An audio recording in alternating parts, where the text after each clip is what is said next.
नमस्कार, रेवांचल न्यूज में आपका स्वागत है। आज हमारे साथ देव तालाब के कांग्रेस पार्टी के कद्दावर नेता एवं वार्ड क्रमांक 27 से जिला पंचायत सदस्य पद्मेश गौतम जी हैं। आज हम उनसे बात करेंगे देव तालाब विधानसभा के बारे में और प्रदेश में कांग्रेस की स्थिति के बारे में। इन सब के अलावा भी कई मुद्दों पे हम बात करेंगे। सबसे पहले तो हमारे चैनल में आपका बहुत बहुत स्वागत है। आप सबका बहुत बहुत धन्यवाद। सबसे पहले तो आप हमें ये बताइए कि देव तालाब विधानसभा जो है विधानसभा अध्यक्ष का क्षेत्र है। सुनने में आ रहा है कि विधानसभा अध्यक्ष के द्वारा बहुत विकास कार्य वहाँ हो रहे हैं। चूँकि आप वहाँ से जिला पंचायत के सदस्य भी हैं और वहाँ से आप स्थानीय नेता भी हैं, तो क्या कहते हैं उनके विकास कार्यों के बारे में? देखिए, एक तरह से देखा जाए तो ये एक हर्ष का विषय भी है कि हमारे क्षेत्र में विधानसभा अध्यक्ष जैसा पद हमारे यहाँ के विधायक को प्राप्त हुआ। पर जिस प्रकार से उम्मीद थी कि इस पद का उपयोग इस क्षेत्र के विकास के लिए होगा, वह कहीं भी किसी भी स्तर पर दिखाई नहीं दे रहा है। बहुत सारे दावे किए जा रहे हैं भारतीय जनता पार्टी के नेताओं की तरफ से और स्थानीय विधायक वर्तमान विधानसभा अध्यक्ष की तरफ से कि सड़कों का जाल बिछाया जा रहा है और तरह तरह के विकास कार्य किए जा रहे हैं। पर वास्तविकता क्षेत्र की यह है कि जो भी सड़कों के काम हो रहे हैं उनमें व्यापक पैमाने पर कमीशन खोरी का खेल चल रहा है। चहेते ठेकेदारों को ठेका दिलवाया जा रहा है, उनसे कमीशन की राशि वसूली जा रही है और पूरी तरह से जो यह सड़कों को निर्माण की जो योजनाएं हैं वह भ्रष्टाचार की भेंट चढ़ गई हैं। मैं यहीं तक नहीं रुकूंगा, मैं तो यह तक कहना चाहूँगा कि चाहे पीएचई का मामला आप ले लीजिए। वर्तमान समय में पेयजल संकट है, गर्मी का मौसम है, चारों तरफ पेयजल के लिए हाहाकार मचा हुआ है, लेकिन कहीं पर भी पीएचई के द्वारा संवेदनशीलता नहीं दिखाई गई। इवन छोटे जो काम हैं, जैसे आप यह मान सकते हैं कि मोटर खरीदी का मामला अपन मान लें। कई जगहों पर जहां पानी की ज़्यादा समस्या होती है, हैंडपंप सूख जाते हैं, वहां मोटर के द्वारा पानी प्रदाय किया जाता है। मोटर खरीदी में कमीशनबाजी का खेल है। कहाँ मोटर पीएचई विभाग द्वारा लगाए जा रहे हैं यह पता नहीं है। अपने चहेते लोगों को हैंडपंप देकर उपकृत किया जा रहा है। जहां वास्तव में पानी का संकट है उन जगहों पर हैंडपंप नहीं हो रहे हैं। मैपिंग की इस विभाग की क्या स्थिति है यह समझ में कहीं भी नहीं आ रही है। केवल और केवल सत्ताधारी दल के नेताओं के इशारे पर उनके चहेतों को लाभ उपलब्ध कराया जा रहा है, इसके अलावा कहीं कुछ भी नहीं हो रहा है। जल जीवन मिशन की जितनी भी योजना है, अभी आपने देखा होगा प्रधानमंत्री जी जल जीवन मिशन के कार्यक्रम में आए थे और इतना बड़ा कार्यक्रम किया, पर हम लोग को भी जो वार्षिक रिपोर्ट मिलती हैं या जिला पंचायत के माध्यम से जो रिपोर्ट जिला स्तरीय आती है, उसमें जल जीवन मिशन की 50% योजनाएं कहीं भी चालू नहीं है। और जिन कार्यों को पूर्ण बताया जा रहा है उन जगहों पर भी वास्तविकता धरातल पर स्थिति यह है कि वह योजनाएं सारी की सारी अधूरी पड़ी हैं, कहीं भी चालू नहीं है, वो सारी योजनाएं फेल हो गई हैं। पानी का इतना घनघोर संकट है, न केवल मेरे वार्ड में, पूरी विधानसभा में, बल्कि अपन ये कहें कि पूरे रीवा जिले की ये है स्थिति है। तो जब विधानसभा अध्यक्ष के क्षेत्र में अफसरशाही हावी है तो अन्य विधानसभाओं का क्या हाल होगा? अब इसकी तो परिकल्पना आप स्वयं कर सकते हैं। पूरे प्रदेश की स्थिति ये इस बात की गवाह है और बता रही है कि जिस प्रकार से अफसरशाही चरम पर है, तो इसका तो कोई जवाब दिया ही नहीं जा सकता है।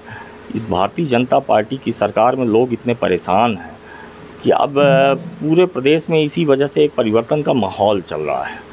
अच्छा, एक बात बताइए, जब दादा विधानसभा अध्यक्ष थे तो उन्होंने संजय गांधी अस्पताल की नींव रखी और बनवाया भी।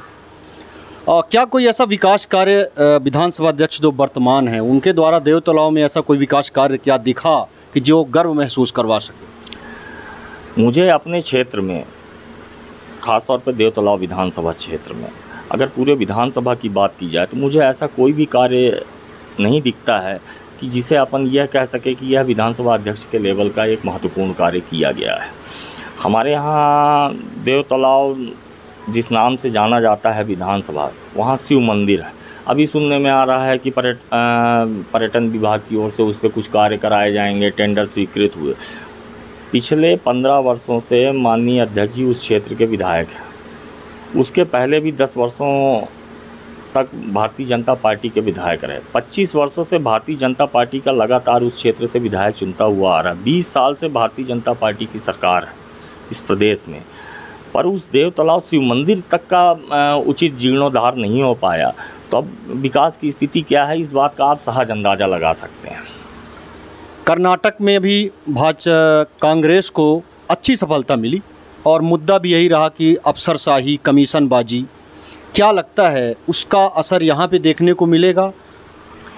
निश्चित तौर पे उसका असर देखने को मिलेगा। कर्नाटक में तो मेरी पार्टी के द्वारा 40% कमीशनबाजी की बात की गई थी, पर मेरा यह मानना है कि यहाँ तो उससे भी कहीं अधिक भ्रष्टाचार है। अभी तत्कालिक हाल में ही आपने देखा होगा कि जो कॉरिडोर, महाकाल कॉरिडोर बनाया गया, उनकी मूर्तियों की क्या स्थिति हुई है। तो इससे सहज ही आप भ्रष्टाचार का अंदाज़ा लगा सकते हैं। इस भारतीय जनता पार्टी की सरकार और इनके नेताओं ने तो बाबा महाकाल तक को नहीं छोड़ा, तो पूरे प्रदेश की क्या स्थिति होगी इसका सहज ही अंदाज़ा लगाया जा सकता है। लेकिन सवाल ये उठता है कि भाजपा का संगठन तो बहुत मजबूत है और कांग्रेस जो है बिखरी बिखरी नज़र आ रही है, चाहे वो प्रदेश लेवल पे हो, चाहे जिला पे हो, चाहे आपके देव तालाब लेवल पे हो। जैसे देव तालाब में ही अब देखा जा रहा है कि कई नेता टिकट के दावेदार बन रहे हैं कांग्रेस में ही। तो कैसे ये संभव हो पाएगा, फिर इसमें थोड़ा बताइए। देखिए, मेरा मानना है कि हम सब पार्टी के कार्यकर्ता हैं और हर कार्यकर्ता का यह अधिकार है कि वह अपने अपने निर्वाचन क्षेत्र में काम करे और टिकट की भी आशा करे। जब तक किसी को टिकट नहीं मिल जाती है तब तक यह सबका अधिकार है और मांगना भी चाहिए। मेरा यह मानना है कि सभी कार्यकर्ताओं को जिनकी इच्छा है उन्हें टिकट की दावेदारी करनी चाहिए। पर उसके बाद अगर टिकट घोषित हो जाती है, उसके बाद फिर अगर हम अलग अलग राह चले तब तो हम यह कह सकते हैं कि हमारी पार्टी में बिखराव है। पर अभी ऐसी स्थिति नहीं नज़र आती। पूरी कांग्रेस पार्टी प्रदेश स्तर से लेकर ज़मीनी स्तर तक पूरी तरह से एकजुट है। सारे कार्यकर्ता एक साथ हैं। सारे कार्यकर्ताओं के मन में यह भावना बनी हुई है कि हमें अपनी सरकार चाहिए, कांग्रेस की सरकार बननी चाहिए और भारतीय जनता पार्टी की इस निरंकुश सरकार को हटाना सारे कार्यकर्ताओं का प्रथम उद्देश्य है। आप जो है विधानसभा अध्यक्ष के बेटे को चुनाव में हराए, जिला पंचायत के चुनाव में, उनका भी आरोप आपके ऊपर है कि आपके वार्ड में कोई भी विकास कार्य नहीं हुए। जो सोच के जनता आपको जिताई वो आप कर नहीं पा रहे। देखिए, मेरा मानना है कि जून में पंचायत स्तरीय चुनाव हुए, प्रथम चरण का मेरा चुनाव जो था। जुलाई में ये पंचायत चुनाव सेकंड चरण, थर्ड चरण, उसके बाद नगरीय निकाय का चुनाव। जिला पंचायत का गठन, पहला सम्मेलन जो हुआ 9 सितंबर को हुआ। सितंबर से अभी वर्तमान समय में अप्रैल चल रहा है, मई की समापन की ओर है हम सब। मेरा यह मानना है कि इन 7 महीनों में वो 7 महीने के मेरे काम का हिसाब मांग रहे हैं। मैं उनसे आपके माध्यम से यह पूछना चाहता हूं कि पिछले 15 वर्षों से वो उस क्षेत्र के विधायक हैं। इन 6 महीनों में एक तरफ को वो ये कहते हैं कि प्रधानमंत्री ग्रामीण सड़क योजनाओं के काम सबसे ज़्यादा 27 नंबर वार्ड में हो रहे हैं, सबसे ज़्यादा हैंडपम्प 27 नंबर वार्ड में हो रहे हैं, सबसे ज़्यादा पंचायतों के काम अगर 27 नंबर वार्ड में हो रहे हैं, मनरेगा के काम चल रहे हैं, जो पंचायत स्तरीय जो हम लोग का कार्य क्षेत्र है, अगर वह एक तरफ वह यह प्रदर्शित करते हैं कि यह सब काम मेरे द्वारा कराए जा रहे हैं, तो मैं उन्हीं को सारा श्रेय दे देता हूं। पर कम से कम वो यह तो मान रहे हैं कि इन 6 महीनों में सबसे ज़्यादा काम अगर 14.5 साल के उनके विधायकी कार्यकाल में मेरे वार्ड में नहीं हुआ, अगर इन 6 महीनों में हो रहा है तो चाहे श्रेय वही ले लें। पर मैं इसके लिए विभाग का और अपने क्षेत्र की जनता जनार्दन का बहुत बहुत आभारी हूँ। ये बताइए कि इस समय पर जो है ये बात सत्य है कि आप जो हैं देव तालाब से प्रबलतम दावेदार हैं, लेकिन आपके ही साथ जो है ये देखा जा रहा है कि कुछ बड़ी राजनीति हो रही है दोनों तरफ से, कुछ कांग्रेस की तरफ से भी हो रही है, कुछ बीजेपी की तरफ से भी हो रही है। तो एक उस राजनीति से आप कैसे निपटेंगे? और ये देखने में बताइए कि अगर आपको टिकट पार्टी देती है तो क्या लगता है विधानसभा जीतने में कामयाब हो पाएंगे? देखिए, राजनीति क्या हो रही है यह तो मैं नहीं जानता, अब यह आप ही लोग जान सकते हैं। लेकिन मेरा मानना है कि जब इंसान सार्वजनिक क्षेत्र और राजनीतिक क्षेत्र में काम करता है तो राजनीति का एक हिस्सा तो अपने आप स्वयं हो जाता है, यह इसका एक भाग है।